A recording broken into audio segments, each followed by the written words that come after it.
sabar orang tua menjelaskan.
Selamat pagi, salam, salam damai sejahtera bagi kita semua. Bapak, Ibu, dan saudara-saudara, kita bersyukur Tuhan menghantar kita memasuki hari yang baru, Senin 3 November 2025. Sebelum kita memulai aktivitas di hari ini, baiklah kita mendengarkan firman Tuhan, dan untuk itu marilah kita berdoa. Terima kasih Tuhan atas penyertaan-Mu bagi kami semua hingga pada pagi hari ini. Berkatilah kami sepanjang hari ini dalam melakukan aktivitas kami. Berkati firman-Mu bagi kami semua. Berkati kami yang mendengarkan firman-Mu Tuhan, dan biarlah kiranya kami boleh melakukannya dalam kehidupan kami masing-masing. Dalam nama Tuhan Yesus Kristus, kami berdoa dan mengucap syukur. Amin. Ayat harian kita hari ini, Senin 3 November 2025, diambil dari 1 Petrus 3 ayat 8, dan akhirnya, hendaklah kamu semua seia sekata, seperasaan, mengasihi saudara-saudara, penyayang dan rendah hati. Demikianlah firman Tuhan. Bapak, Ibu, dan saudara-saudara yang dikasihi Tuhan Yesus Kristus, saya memilih judul renungan ini, Sehati Sepikir dalam Kasih Kristus. Sehati sepikir dalam Kasih Kristus. Ayat ini memiliki intisari yang perlu kita ketahui untuk dilaksanakan dalam kehidupan kita. Misalnya, tentang kesatuan dalam jemaat. Orang Kristen dipanggil untuk bersatu hati dan pikiran. Ini bukan berarti bahwa semua harus seragam, tetapi lebih menekankan memiliki satu tujuan dalam Kristus. Kemudian, empati dan simpati terhadap sesama. Artinya, kita tidak hidup untuk diri sendiri, tetapi merasakan dan berbagi beban dengan sesama. Selanjutnya, kasih saudara yang real, yang nyata.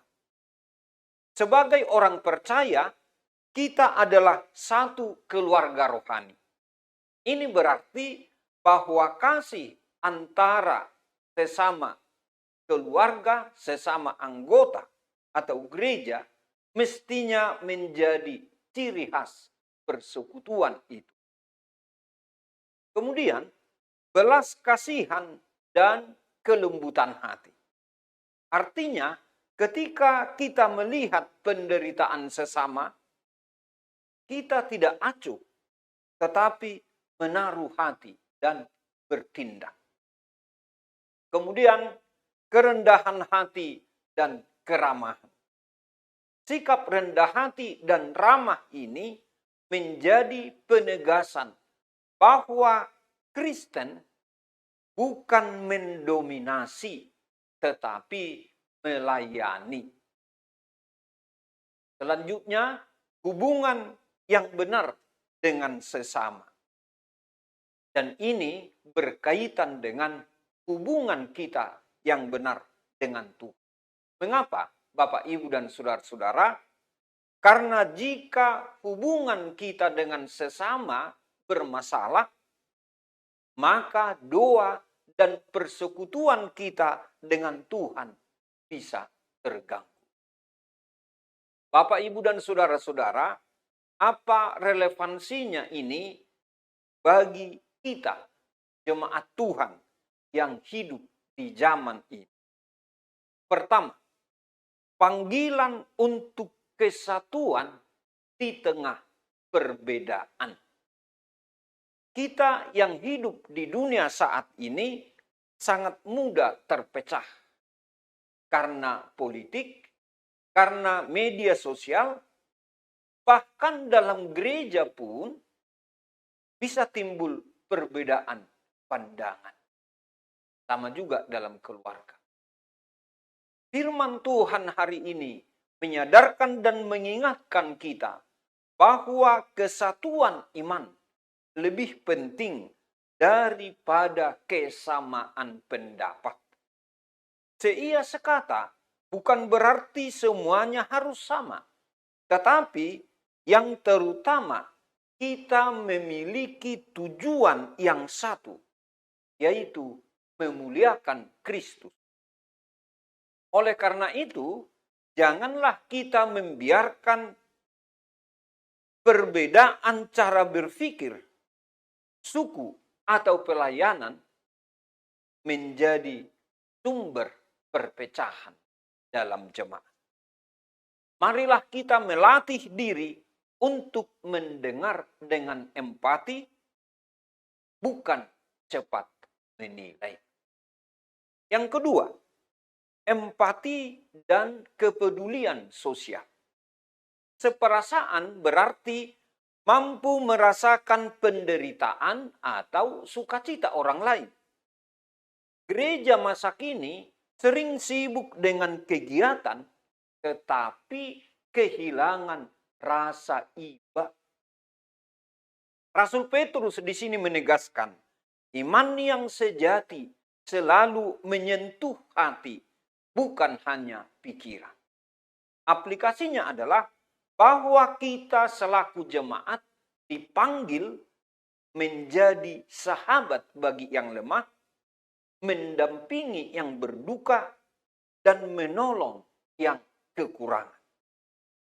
Dan ini kita bisa wujudkan lewat pelayanan sosial, perhatian pastoral, atau hadir dan mendengar apa keluhan sesama. Yang ketiga, kasih persaudaraan sebagai identitas Kristiani. Mengasihi saudara-saudara berarti memiliki kasih yang hangat, kasih yang tulus sesama orang percaya atau terhadap sesama orang percaya. Di dunia yang makin dingin secara emosional ini, kasihlah yang akan menjadi kesaksian yang hidup. Artinya, kita tidak boleh hanya hadir di gereja, tetapi marilah kita membangun relasi sejati dengan sesama jemaat. Marilah kita membuat komunitas kecil di mana setiap orang benar-benar merasa diterima, dihargai, dan dikasihi. Keempat, sikap lembut dan rendah hati. Kata penyayang dan rendah hati berarti memiliki hati yang peka dan pikiran yang tidak sombong. Rendah hati bukan berarti lemah, tetapi menempatkan diri di bawah kasih Kristus. Dalam pelayanan, janganlah kita mencari posisi atau pengakuan, tetapi kesediaan hati untuk melayani dalam keluarga, dalam pekerjaan. Jadilah pribadi yang ramah, pribadi yang sabar, dan pribadi yang mau mengalah demi damai. Bapak, Ibu, dan saudara-saudara, yang kelima, kesaksian hidup yang mempersatukan dunia. Hubungan kita dengan Tuhan akan terlihat dari cara kita memperlakukan sesama. Gereja yang bersatu, gereja yang penuh kasih dan rendah hati akan menjadi kesaksian yang nyata di tengah dunia yang rusak ini. Oleh karena itu, Bapak, Ibu, dan saudara-saudara, biarlah karakter kita sebagai jemaat mencerminkan Kristus, sehingga orang lain tertarik bukan oleh kata-kata kita, melainkan oleh cara hidup kita. Amin. Selamat pagi, salam damai sejahtera, Tuhan Yesus memberkati. Kita berdoa. Terima kasih Tuhan atas firman-Mu yang boleh kami renungkan pada pagi hari ini.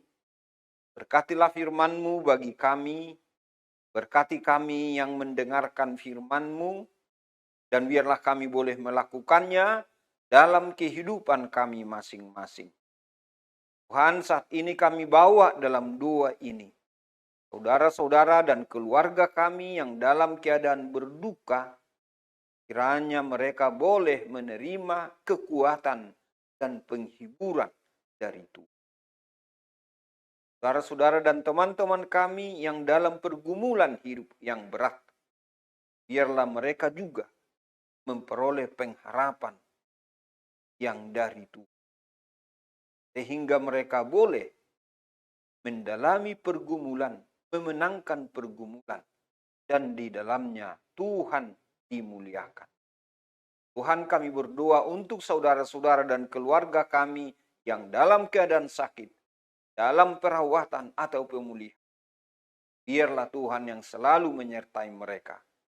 Keadaan Tuhan di antara mereka pada hari ini atau dalam minggu ini akan menjalani tindakan dari dokter. Kiranya itu membawa kebaikan bagi mereka semua. Kami serahkanlah mereka ya Tuhan dalam perlindungan dan pemeliharaan. Tuhan, pada hari ini, sepanjang aktivitas kami, biarlah Tuhan yang membimbing dan menolong kami.